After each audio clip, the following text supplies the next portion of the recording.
And we're back to learning Illustrator, and here day 153.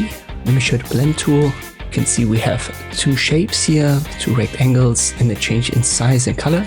And if I use the blend tool, it's right here. W is the short key.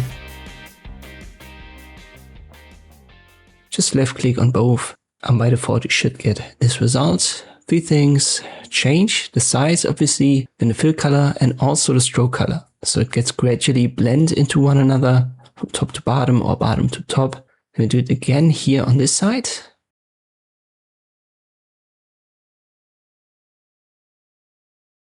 And now I double click on this tool to open the menu. And you can see smooth color, that's by default active for the spacing. And you can change the orientation, can be aligned to path or page. It changes the shape a little bit. So keep that in mind when you work with it. But more importantly, here are the two other options for spacing.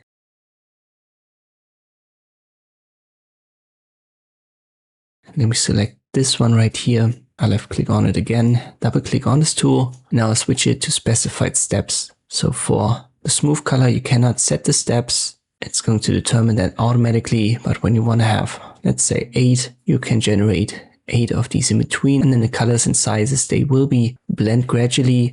So in this case, divided by 8. And then the final spacing option is for the distance. So you can also define a specific distance for these elements.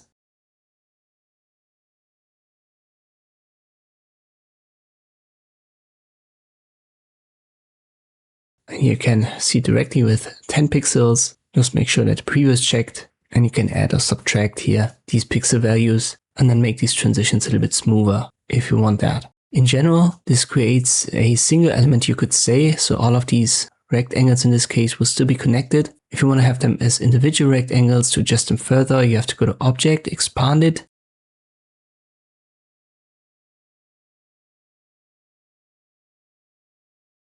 And then ungroup it all. And then you will get all of these rectangles as individual elements yet again.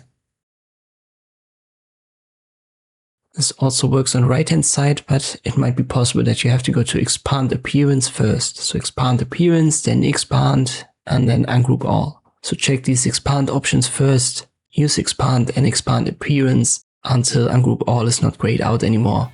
And then you get these individual shapes. I hope this video was helpful, thank you for watching, and I'll see you next time.